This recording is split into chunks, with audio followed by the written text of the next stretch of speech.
Doctor Dilip Kumar রায় প্রতিষ্ঠিত স্বর্ণ ও হিরে ব্যবসায়ী। কারখানা গড়ে ব্যবসার প্রসার ঘটিয়েছেন খাদ্য, ঔষধ ও ঔষধের অ্যাক্সেসরিজ খাতেও। ফরিদপুর বোয়ালমারীর ধোপা পরিবারের সন্তান দিলীপ কুমার ৮০-র দশকে এই হোমিওপ্যাথি মেডিকেল কলেজে ছিলেন চতুর্থ শ্রেণীর কর্মচারী। পাশাপাশি হাঁটেন রাজনীতিতে এক নেতার অনুসারী হয়ে।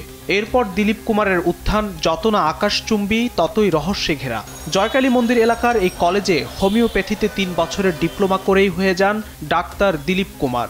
কলেজটিতে নথিভুক্ত হন আউটডোর চিকিৎসক ওপিডি হিসেবে। সেই সময়ের সাক্ষী কলেজটির তৎকালীন ভিপি, জিএস ও হোমিওর পরিচিত জনরা। কেয়ারটেকার হিসাবে কলেজে জয়েন করেন এটা ৮২ থেকে। তারপরে ৮৩-তে আইসা ওইখানে ওপিডিতে জয়েন করেন।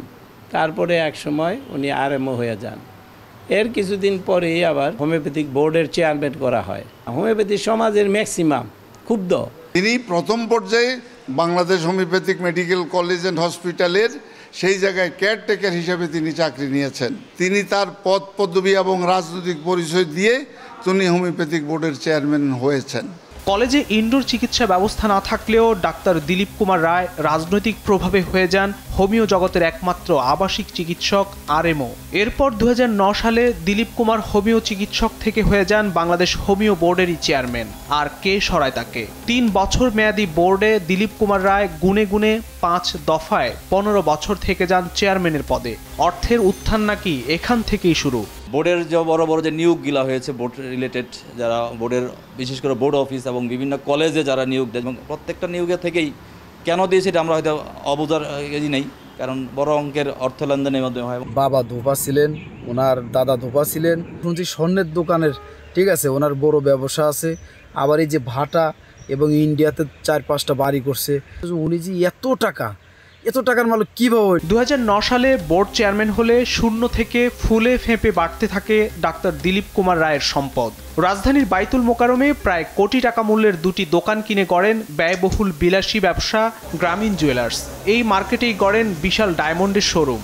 এছাড়া বসুন্ধরা সিটি শপিং মল ও নিউ মার্কেটেও প্রায় কোটি টাকা মূল্যের 2টি দোকান কিনে গ্রামীণ জুয়েলার্স ও ডায়মন্ডের ব্যবসার প্রসার ঘটান। এইসব দোকানের প্রতিটিতেই নাকি রয়েছে ২০ কোটি টাকার বেশি স্বর্ণ ও ডায়মন্ডের মজুদ।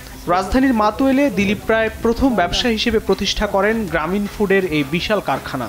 পরে মতিঝিল, বাইতুল মোকারম ও সদরঘাট সহ রাজধানীতে 4টি দোকান কিনে গড়েন গ্রামীণ ফুডের শোরুমও। ছাপোষা হোমিও ডাক্তার থেকে দিলীপ কুমার রায় এখন ইট ভাটা ব্যবসায়ীও। নিজ এলাকা ফরিদপুর বোয়ালমারী ৮৭ এলাকা আছে গোল্ডেন ব্রিক্স নামে একটি অটো ব্রিক্স কারখানা ও সাধারণ ইট ভাটা। ১৩ সেগুন বাগিচার রূপায়ণ লোটাস টাওয়ারে রয়েছে তার 2টি ফ্ল্যাট। শান্তিনগরের স্কাই ভিউ পার্ক সিটি টাওয়ারে মেয়ের নামে কেনেন আরও একটি ফ্ল্যাট। শুধু তাই নয়, পূর্বাচলে কয়েক কোটি টাকা কেনেন আরও 5 কাঠার প্লট। রাজধানীর জয়কালী মন্দির এলাকায় দিলীপ কুমার রায় গড়ে তোলেন রায় হোমিওপ্যাথির হোলসেল ব্যবসা। ফরিদপুরে কাজী হারুন শপিং কমপ্লেক্সে রয়েছে তার আরও 2টি ফ্ল্যাট। এছাড়া নামে বেনামে রয়েছে তার বেশ কয়েকটি বিলাসবহুল গাড়ি।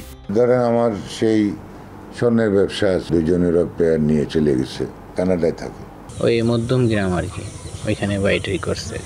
এতেই ক্ষান্ত নন দিলীপ কুমার রায়। হোমিও বোর্ডের চেয়ারম্যান হয়েই নিজ এলাকা ফরিদপুরের বোয়ালমারীতে গড়েন ডাক্তার দিলীপ কুমার রায় হোমিও মেডিকেল কলেজ।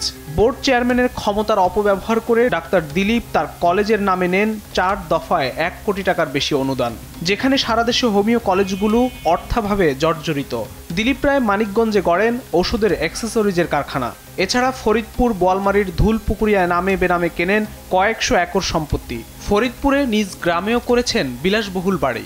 কথিত আছে দিলীপ রায় কানাডা ও পাশের দেশ কলকাতার মধ্যম গ্রামেও বাড়ি কেনেন। হোমিওপ্যাথি বোর্ড ভেঙে হোমিও শিক্ষা ও চিকিৎসা কাউন্সিল গঠিত হলে ডাক্তার দিলীপ রায় এখন তার নির্বাহী চেয়ারম্যান। যুগ আসে যায়, হোমিও জগতে যেন দিলীপ রায়ের যোগের ক্ষয় নেই। অভিযোগ আছে হোমিও বোর্ডে ২৭টি নতুন কলেজের অনুমোদন দিয়ে শিক্ষক কর্মচারী নিয়োগ বদলি বাণিজ্যের সবকিছু একচ্ছত্র নিয়ন্ত্রণ করেন। আর এখান থেকেই নাকি শত শত কোটি টাকা হাতিয়ে অর্থবিত্তের কুমির বনে গেছেন ডাক্তার দিলীপ রায়। চতুর্থ শ্রেণীর কর্মচারী থেকে হোমিও ডাক্তার দিলীপ রায় শুধু হোমিও বোর্ড চেয়ারম্যানই নন, তিনি ছিলেন জুয়েলারি মালিকদের সংগঠন বাজুসের সাবেক সভাপতি। ক্ষমতাসীন দল আওয়ামী লীগের ঢাকা মহানগর দক্ষিণের সহসভাপতি, একই সঙ্গে বাইতুল মোকাররম দোকান মালিক সমিতির সাধারণ সম্পাদক, সব দিকে সমানতালে আধিপত্য বিস্তারে পারদর্শী দিলীপ রায়ের এত সব বিত্ত বৈভব আর অনিয়মের রসদ নাকি তার রাজনৈতিক প্রভাব। এত সব অভিযোগের বিষয় জানতে গেলে ডাক্তার দিলীপ রায় কিছুটা স্বীকারও করে নেন। কলেজে 4র্থ শ্রেণীতে চাকরিতে এইটাও মিথ্যা। আমি মেডিকেল অফিসার হিসেবে ঢুকছি। তা আমার দুর্নীতি কোথায়?